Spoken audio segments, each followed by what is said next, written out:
For as long as I can remember, I have loved going to the movies. There is something so captivating and transformative about film. How a gifted screenwriter can turn incredible ideas into powerful words, summoning drama, humor, and conflict from the page like casting a spell. How an actor who knows their part better than they know themselves can breathe life into those words, creating a character who until that moment only existed on paper, and a performance with the potential to be remembered for generations to come. And how a director with vision and imagination can bind those rare elemental creative forces, fashioning them into a gateway able to draw you into whole other worlds, holding fast to your senses until the closing credits roll, and sometimes, if the job is well done, for far longer. My name is M. Glenn Gore. I'll be your host each week as we explore in depth the newest releases both in the theater and at home. You're watching Enlight Glenn, and today we're discussing Avengers: Infinity War. The following video review for Avengers: Infinity War is spoiler-free. Enjoy with abandon. Avengers: Infinity War is the 19th installment in a sprawling Marvel Cinematic Universe, the penultimate chapter in a 10-year tale of superpowered men and women, myths and monsters, alien invaders, death machines, ancient evils, and a quest for 6 gems of godlike power sufficient to unmake the cosmos.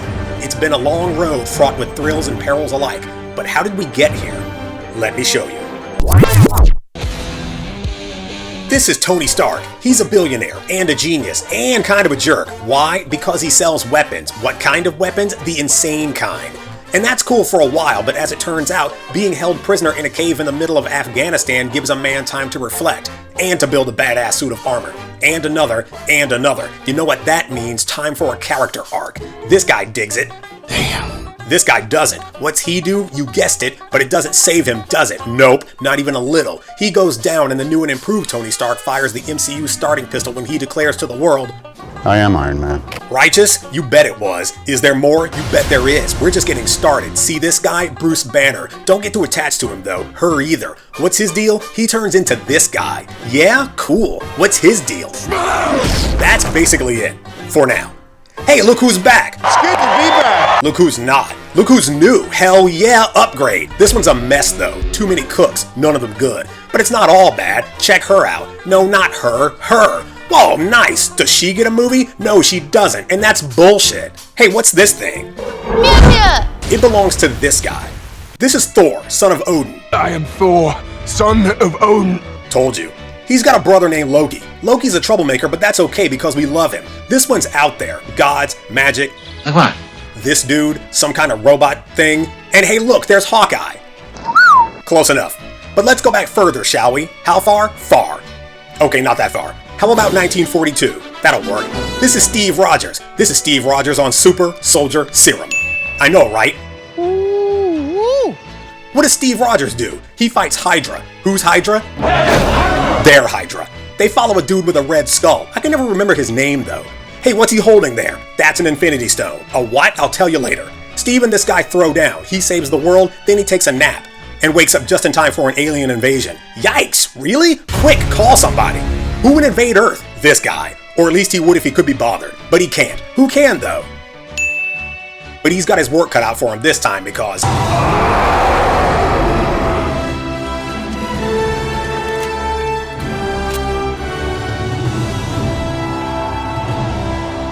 There's even a new guy playing the Hulk who's way better than that last guy. This one's a blast, top to bottom, start to finish, and remains one of the best even now. So the Avengers saved the world, but Tony Stark totally has PTSD now because that shit was for real.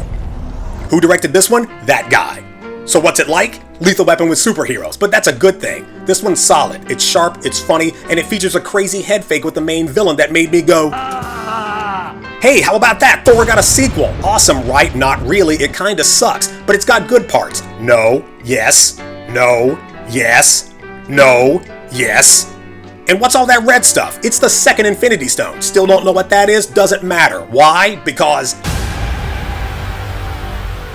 Cap and Black Widow kick all the asses in this sequel that's 1/3 Manchurian Candidate, 2/3 3 Days of the Condor, and 3/4 balls to the wall. It's that new math. Who taught you math? This one slays. This fight scene, sick. This new hero, dope. This car chase, awesome. This whole scene, terrifying. Robert Redford's a Hydra agent and oh shit, did they just make Batroc the Leaper cool? This was my absolute favorite for about 3 months. I know what you're thinking. What's been going on in space this whole time? A bunch of a-holes battle a weirdo sent after them by that big purple guy who never does anything. What's he want? What they've got. What have they got? It's the third Infinity Stone. Have you ever wondered what Infinity Stones are? Then Benicio del Toro has a PowerPoint presentation for you. This one is wild. It's hilarious. It's got heart and a killer soundtrack. Pirate a copy. Just kidding. Tangent 1985 does not condone piracy. Say, it's been a while since Tony Stark made a humongous world-threatening error in judgment, hasn't it? And Ultron is an artificially intelligent robot designed to protect the Earth from invaders. That's sweet, does he? Far from it. This one's a little sloppy, but there's some great stuff with Hawkeye. Scarlet Witch does things, and Quicksilver's there. Briefly. Oh no, he died! And surprise, Loki's scepter was the fourth Infinity Stone the whole time. Ultron needs it so he can become a real boy, but tough rocks, kid. This guy gets to it first, all hell breaks loose, and robots. The Avengers save the world, depending on who you ask, and that purple cat with the corduroy chin who keeps showing up makes us geek out when he says, Fine. I'll do it myself. And then Falcon shows up and he's all like, I'm looking for a guy that shrinks. This is Scott Lang. He steals stuff, jewels, money, and a suit that lets him become the incredible Ant-Man. This is Hank Pym. He invented the suit. Evil corporate types like this guy have made a weapon out of it, but Pym can't have that, so we've got ourselves a good old-fashioned heist movie. What kind of heist? You gotta be more specific. This movie is a riot and another of Marvel's best entries. For real? Most Def, and it's largely due to this guy, and to moments like this and this. This is Hope Van Dyne. She doesn't get to do much in this one, but just you wait, because when I saw this clip from the upcoming sequel, I was all like, yes! Meanwhile, the UN wants to put the Avengers on a leash. Why? Remember that one time they went to Europe and blew it up? Yeah, that. Stark says yes, Cap says no. What happens next? I'll give you a hint. It ain't called Captain America Civil Discourse. This is one of the greats. The action, spectacular. Where the hell is my Black Widow movie? The story, unexpectedly personal. The bad guy, surprisingly relatable. Plus this, and this. And what? Spider-Man and Black Panther? 5 stars, it's nuts. You get to the end and you're like, does anyone have any orange slices? Worried things haven't been weird enough yet? I know I have. This is Mr. Doctor. It's strange. Well, he is a doctor. Oh, not anymore. Don't text and drive. He doesn't quit though, does he? No. He learns magic because that's totally a thing you can do. And he uses it to chase people around the Inception set. And is that the 5th Infinity Stone in your pocket, or are you just happy to... You know what? I'm not even going to do that joke. We're better than that. Standards. This one's trippy and loads of fun. It'll remind you a lot of the first Iron Man movie because it f***ing is. Uh-oh, crank up the sounds of the 70s. The Guardians are back. Star-Lord, Gamora, Drax, Rocket, Groot, Bear with Gatling gun, Santa Claus, Kevin Costner, together again. So who are the bad guys? Jack Burton. Who? And the Solid Gold Dancers. Ask your parents. Kurt Russell is Star-Lord's dad, and a planet. That's not a joke, look it up. But that's not good enough. He wants to be every planet because reasons. Some people say this one isn't as good, but... You are so wrong! This one's fantastic. Why? Shut up and I'll tell you. Star-Lord and Ego, Yondu and Rocket, Gamora and Nebula, Star-Lord and Yondu. It's a Cat Stevens album in space. Don't cry at the end, I dare you. Whoa, what? Is that Starhawk? What the This one, ridiculously good. Tom Holland, Robert Downey Jr., Michael Keaton. Who is Michael Keaton playing? No, Michael Keaton is the Vulture, who, as Marvel villains go, ranks right about here. Remember these guys? They left a bunch of sick alien tech lying around after this happened. The Vulture uses that tech to make lethal ass weapons like this thing, and these. And he sells it to the highest bidder, but not if Spider-Man has anything to say about it. Dumb Spider-Man. Homecoming is outstanding, near flawless. That, awesome. Her, brilliant. These, hilarious. And this scene, maybe the best 2.5 minutes in the whole movie. Third time's the charm. Thor and Loki are back just in time for the end of the world. Odin dies, releasing his firstborn Hela from her millennia-long imprisonment. Who is Hela? I'm the goddess of death. She's big bad news. How bad? Pretty bad, as it turns out. Thor ends up here, a prisoner of this magnificent nutcase, where he must fight for his life in the contest of champions. No big though, right? I mean, he's Thor. Who's stronger than Thor? Oh, right. But it's not like he's gonna show up. You know what? Never mind. Who directed this one? Oh yeah, it shows too. This one gets kinda goofy, maybe a little too goofy for its own good. It's spectacular though, sincerely. Valkyrie is righteous, Hulk is at his hulkiest, and the stakes are high. How high? Well, remember Asgard? About that high. And now for something completely different. This one's the game changer, the one that broke the box office and made James Cameron go, "Nine, nine, nine, nine, nine, nine." First of all, how cool is Wakanda? Considerably. It's the pinnacle of human civilization. Suck it, Macedonia. It's ruled by this cat, and his resume is ridiculous. Hero, king, fighter, gymnast, teacher, leader. Look at this cast. Is there anybody in this who isn't amazing? No. And if I have 2 words and 1 letter for you, they are Michael B. Jordan. Killmonger is unbelievable.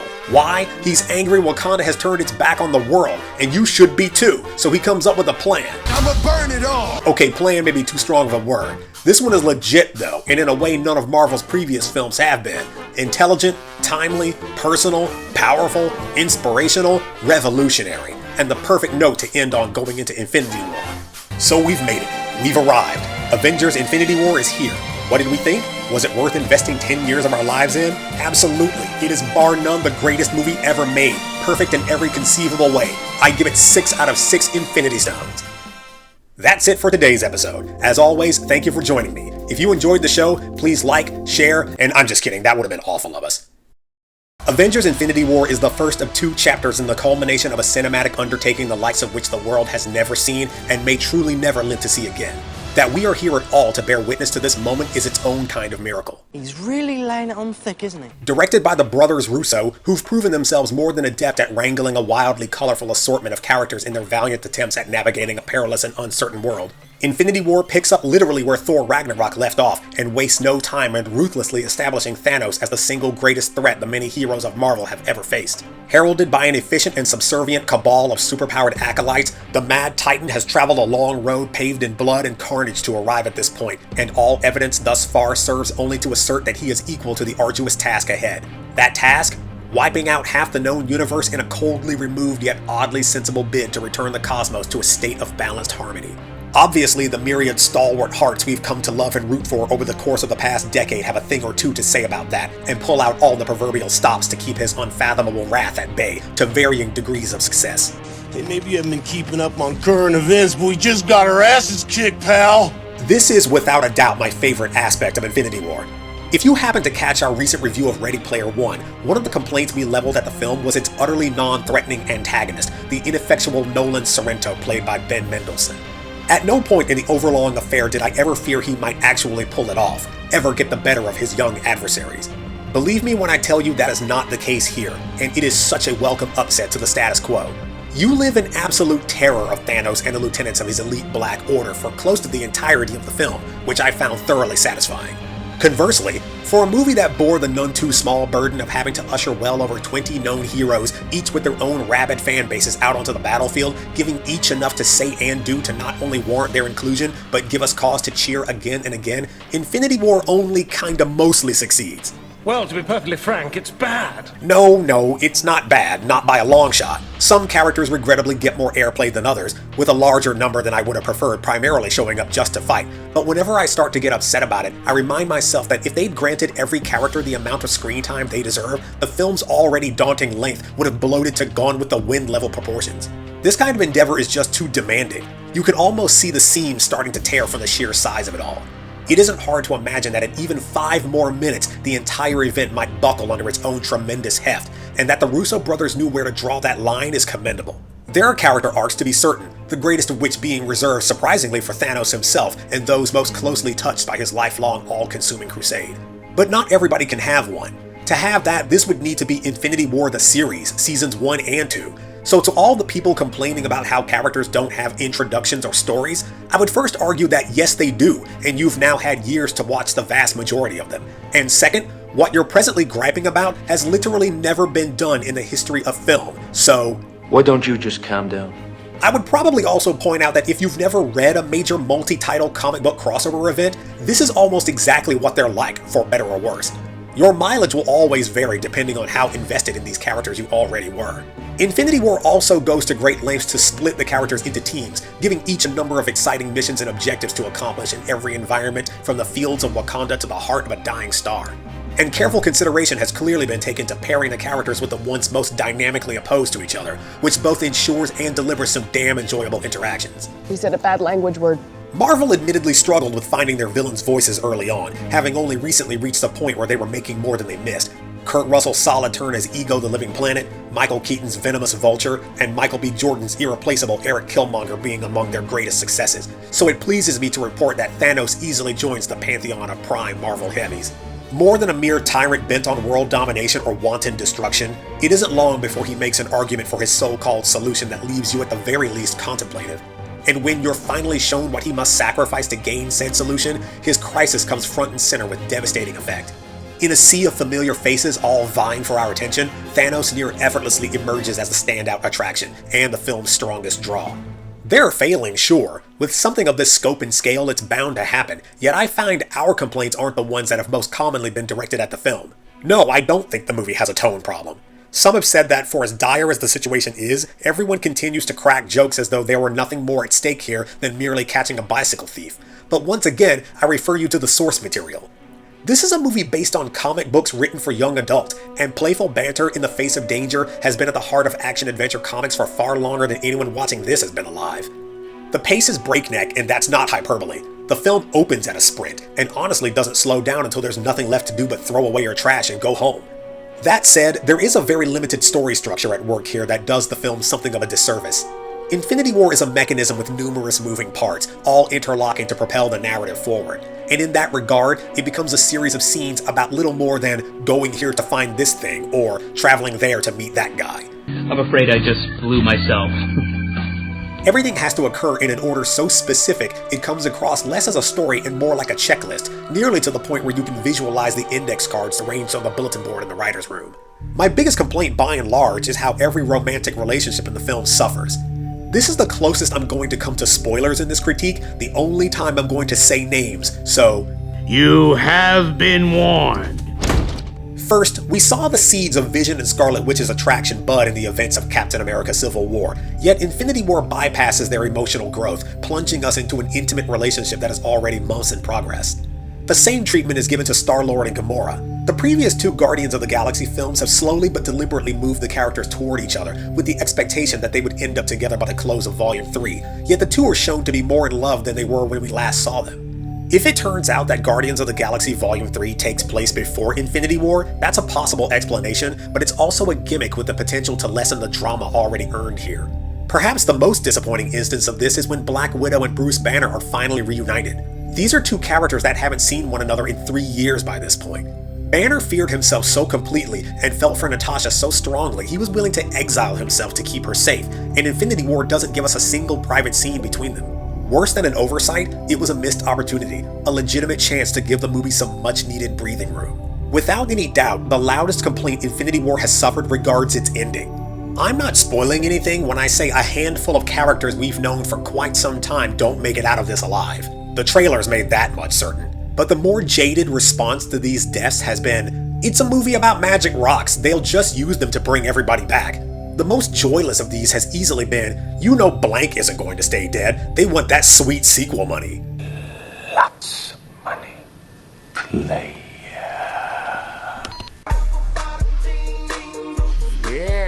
Look, I understand this is a business, and neither the overlords at Disney nor Marvel are going to jeopardize their franchises, especially now when they're shattering world box office records on a near biannual basis. And there's nothing necessarily wrong with having that knowledge, with understanding how the beast gets fed. The beast. But the fact that you are so entirely ruled by such disenchantment is hardly the fault of the movie. Not to get all Ernest Klein on you, but here comes a quick tangent for anybody who happened to grow up watching cartoons in the 80s. Bear with me. Depending on the channels at your disposal, when you got home from school, you had about 3 solid hours of animated afternoon shows to choose from. Ghostbusters, He-Man, Gem and the Holograms, Transformers, Brave Star, the field was vast and plentiful, but what I enjoyed most was coming home on Monday and tuning into the day's episode of G.I. Joe to discover it was Chapter 1 of any of their famous 5-parters. I knew an epic tale was about to unfold, and it wasn't going to end until Friday. I adored those, and they were all the same. By the end of Thursday's episode, all hope was lost. Cobra had the Joes on the ropes. The situation was bleak.